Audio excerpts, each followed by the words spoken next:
What's up, guys? Welcome back to the Team Lovetap YouTube channel. I know it's been a while, but we haven't died or anything. We're still alive and well, and I thought it was time to get back on the YouTube train now. We've been shooting all year long. I just haven't gotten around to editing all of the content for you guys, but I thought it would be time to start bringing you up to speed now. So welcome back to another episode of the Team Lovetap vlog.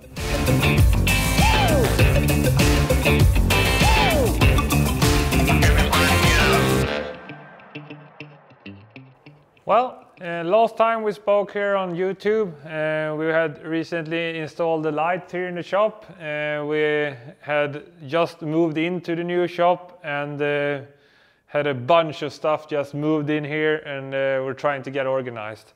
After that, we also posted a vlog about ice drifting, but after that we've been pretty much radio silent on YouTube. But during the year we've been active on social media as regular, on Instagram and Facebook and stuff like that. So if you are following us there, you will get more of a day-to-day update on what we're doing actually. However, I thought it would be time to go through a little bit about what has happened in the shop as a first, because we're closing into almost 1 year in the new shop. We're actually a little bit past that actually. Yeah, so I'm going to show you a little bit about what has been done, what's left, and show you some good times from the past year. With the move and everything done, we had a lot of stuff in the way on the floors and everything like that. So the first thing we actually did after just moving in was to do a little bit of an organizing and make the shop a bit more ready to do some work, because I knew I had to prep the CLK for the 2021 season. Unfortunately, we found some stuff that was wrong with the CLK, so it ended up taking way much more time than I anticipated in the beginning. But we will cover all of that in a later episode. When it comes to the shop, during the full year, it didn't happen that much because we had so much work on trying to get the CLK to stay on track and not to be sitting around broken. So.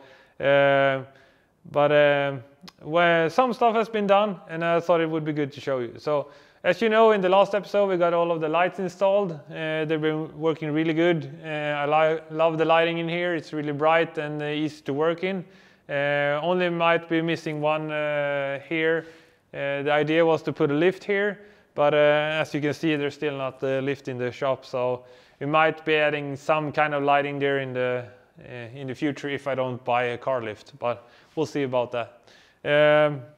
Recently we also got around to changing the fuse box or the power central here, thanks to my friend Rickard Skatt, who helped me with this. We also installed this. This is the controller for our heat fan, or what you call it in English, I don't know.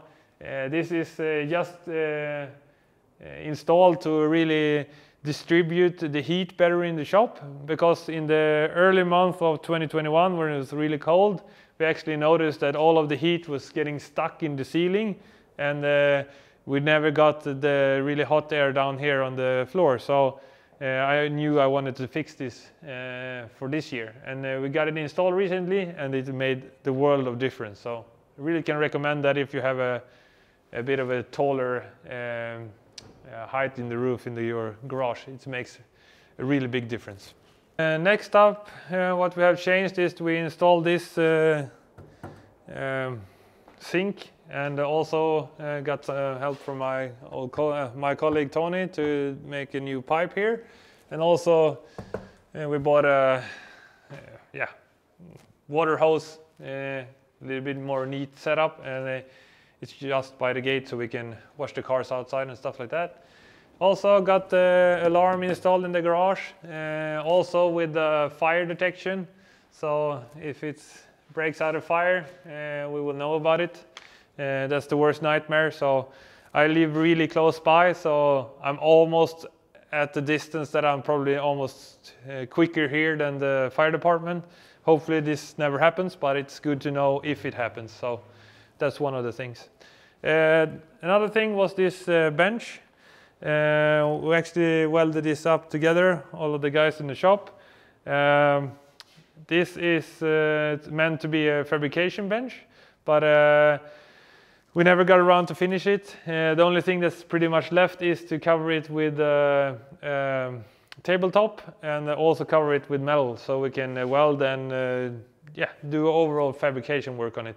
We really need that because there's a lot of work going on right now for the 2022 season. So hopefully we get that fixed pretty soon. This is also a tool that we got to borrow from Stångberg's Rör och Svets. It's a hydraulic tube bender.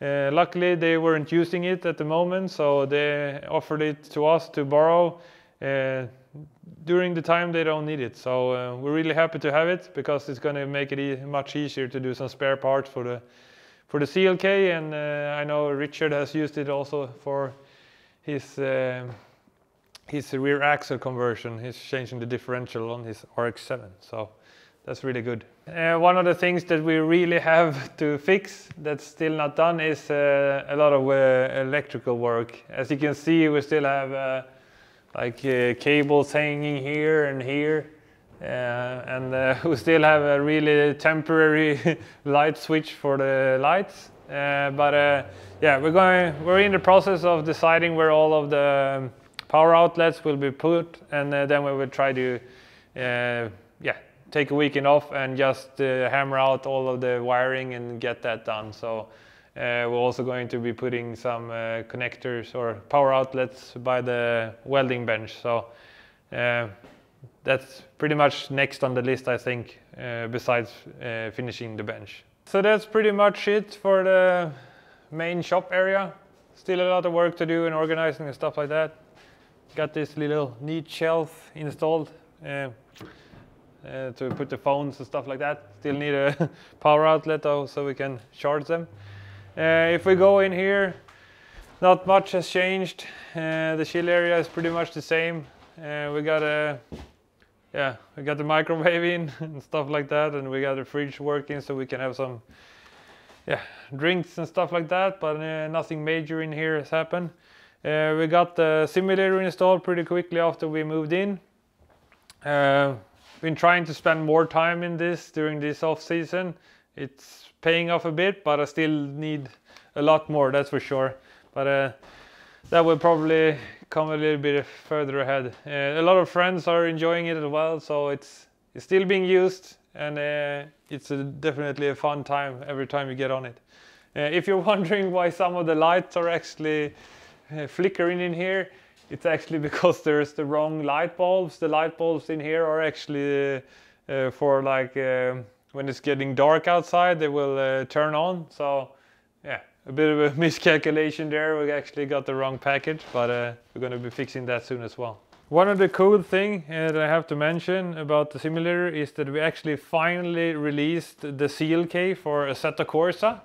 That actually means that you can drive my car inside the game, and it's available for download. So if you want to try out my 860 wheel horsepower CLK, you're actually able to be doing that right now. So just hit the link below and download the car and enjoy it. Shout out to Christian Karlsson and Sebastian Simonsson for helping me get the car ready for the game. Sebastian did the original 3D render of the car when we did the body kit. So we used that as a base, and then Christian has made all of the changes with the dash and all of that stuff. So there's a huge amount of time put into it, and it looks really close to the actual car, even a bit better. So big shout out to that. Here's some cool footage from the game to see how good it is.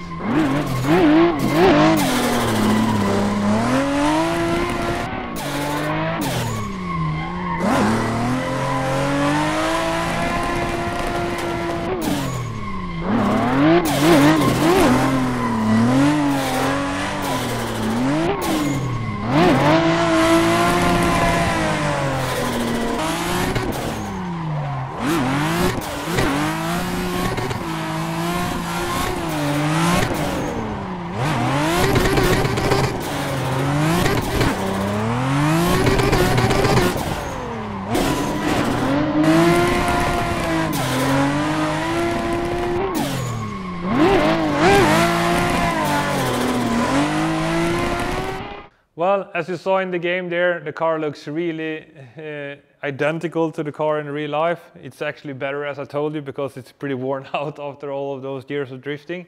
Another fun fact is that the car really feels similar to the real deal.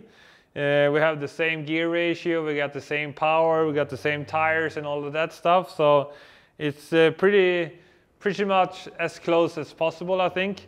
The only thing I can tell is maybe every now and then the car feels extra laggy, but that's probably just some tweaking with the dyno tune inside the game, because it's not that laggy in real life. But I actually drive better with that car than any other car that I've tried in the game, so that's really good. But I know I have to practice to become a better sim drifter, but that's something that we have to practice in the long run. But really stoked about it. Make sure you try the car and enjoy it. Well, that pretty much wraps up what I had planned for the first episode. I have so much content laying around, so I didn't really know where to begin.